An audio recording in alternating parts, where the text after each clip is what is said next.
આ કથાનો વિરામ કર્યો તે પહેલા સૃષ્ટિની ઉત્પત્તિ કઈ રીતે થઈ તેના વિશેની કથા હતી।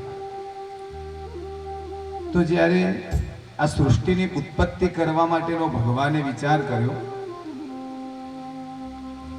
મનની અંદર જ્યારે તેમને કલ્પના થઈ, આ સંવાદ વિદુરજી અને મૈત્રેય ઋષિ વચ્ચેનો થઈ રહ્યો છે અને તેમની આગળ સુખદેવજી મહારાજ રાજા પરીક્ષિતને સંભળાવી રહ્યા છે। આ વિદુરજી અને મૈત્રેયજીનો સંવાદ ચાલી રહ્યો છે। તેમાં પરમાત્માએ જ્યારે સૃષ્ટિની ઉત્પત્તિ કરી, તેમના નાભિકમળની અંદરથી જ્યારે બ્રહ્માજીની ઉત્પત્તિ થઈ અને બ્રહ્માજી દ્વારા સૌથી પહેલા સનત, સનંદન, સનાતન અને સનત કુમાર, બીજા નંબરમાં ભગવાન શંકરજી,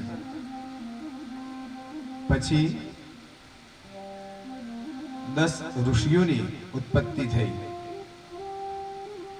ભગવાન વરાહ અવતારની કથા ગઈકાલે હતી કે જ્યારે રસાતળની અંદર પૃથ્વી ગયા હતા અને જ્યારે હિરણ્યાક્ષ દિગ્વિજય કરવા માટે નીકળ્યા અને તેમની સામે જ્યારે ભગવાન વરાહ અવતારે ભગવાન નારાયણ પૃથ્વીને જ્યારે રસાતળમાંથી બહાર લાવતા હતા, તે સમયે તેમની સાથે યુદ્ધ થયું અને હિરણ્યાક્ષનો ત્યાં વધ થયો। ત્યારબાદ આગળ જતા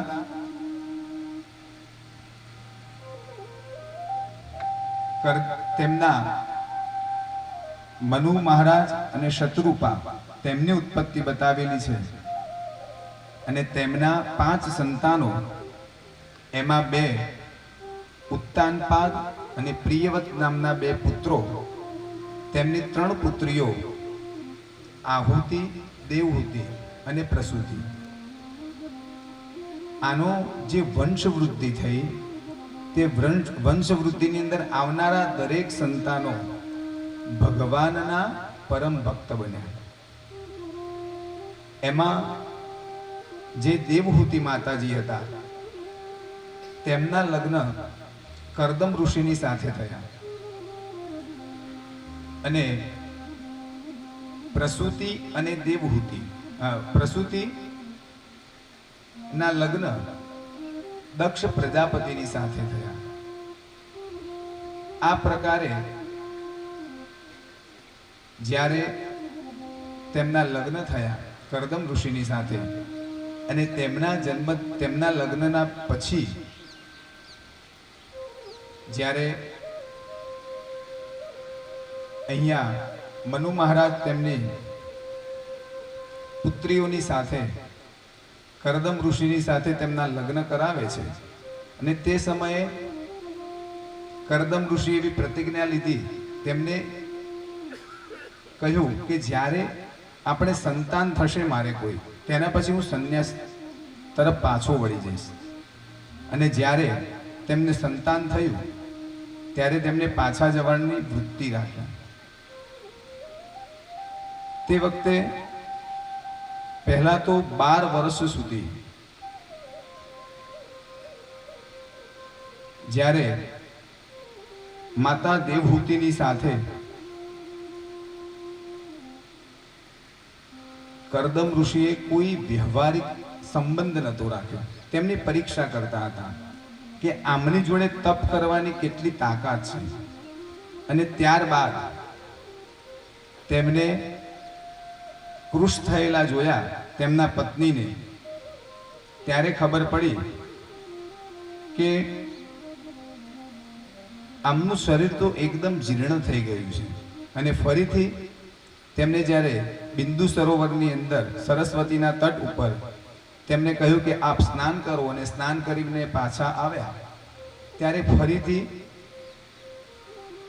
તેમની અંદર તે સુંદર અને રૂપાળા દેખાવા લાગ્યા અને ઋષિ મુનિએ ત્યારબાદ પોતાના તપોબળ દ્વારા એક 9 માળના વિમાનની ઉત્પત્તિ કરી, આવું શાસ્ત્ર કહી રહ્યું છે કે જેની અંદર બધી જ પ્રકારની વસ્તુઓ હાજર હતી.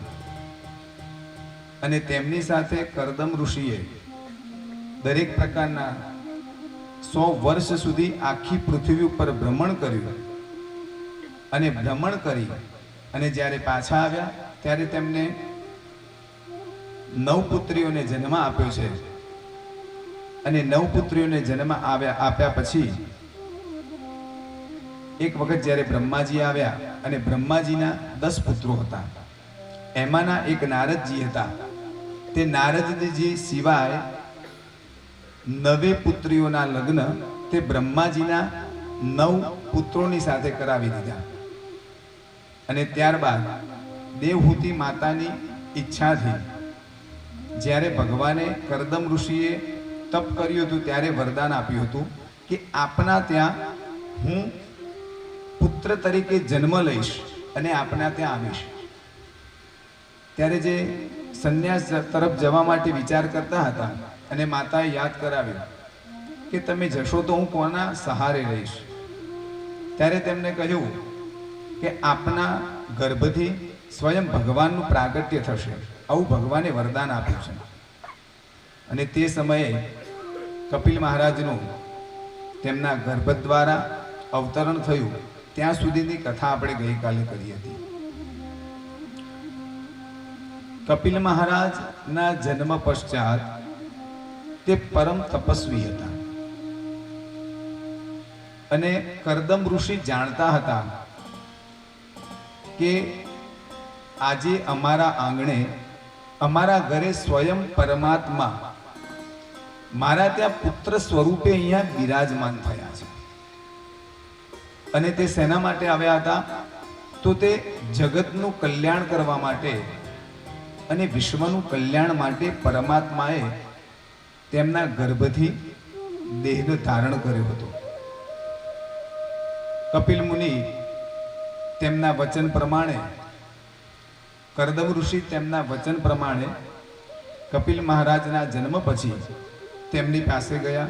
તેમની આજ્ઞા લઈ, તેમની રજા લઈ, પ્રદક્ષિણા કરી અને પોતે વનની અંદર ભગવાનનું ભજન કરવા ચાલ્યા ગયા. અને ત્યારબાદ કપિલ મહારાજની પાસે તેમના માતાજી જાય છે અને તેમને આત્મકલ્યાણનો બોધ આપે છે. કારણ કે કપિલ ભગવાનનો જન્મ તે સંસારની અંદર દરેક પ્રકારના ઉપદેશ આપવા માટે થયેલો હતો.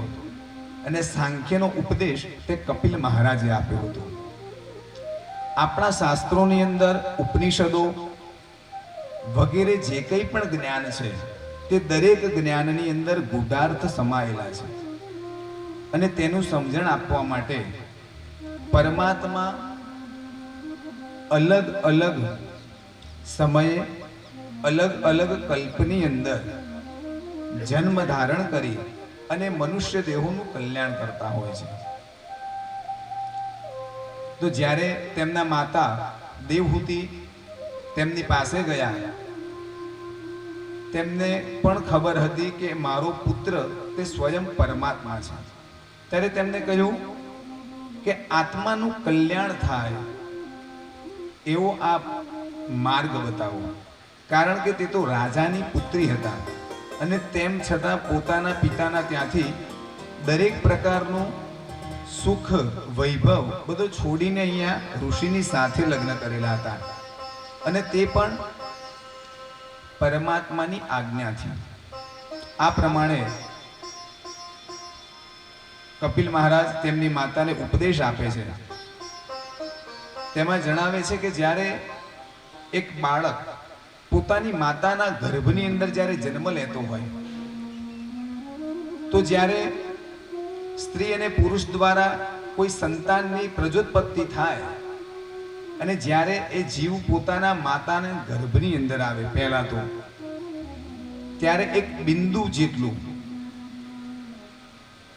એ જીવ હોય છે સમય જતા જતા જતા તેની અંદર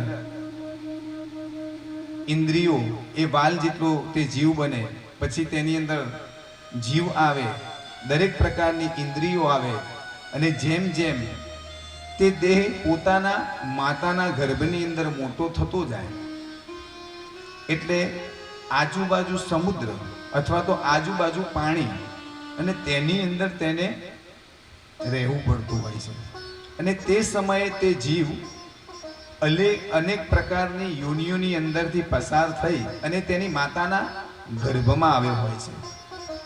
અને તે સમયે માતાના ગર્ભની અંદર એની જે વેદના હોય છે, કારણ કે જ્યારે કોઈ પણ સ્ત્રી ગર્ભવતી હોય તે સમયે શાસ્ત્રના જે નિયમો બતાવેલા છે કે તેને કેવો આહાર લેવો, કેવો ખોરાક લેવો, કેવાની પાસે બેસવું, કેવાની પાસે ઉઠવું, આ દરેક પ્રકારના નિયમો બતાવેલા છે. તે બધાનો ઉપદેશ આપ્યો. આ ઉપદેશ એક જીવ માત્રને સંબોધીને આપવામાં આવ્યો છે. તો જ્યારે તેની માં કોઈ પણ પ્રકારનો ખાટો પદાર્થ ખાય, કોઈ પણ પ્રકારનો તીખો પદાર્થ ખાય, તો તેના દ્વારા તે જીવ જ્યારે પૂર્ણ પરિપક્વ થઈ ગયો હોય ત્યારે તેને પણ અંદર વેદના થતી હોય છે. તેની અંદર રહેલા નાના નાના જોઈ કોઈ પણ જીવાણુ તેને ડંખ મારતા હોય છે.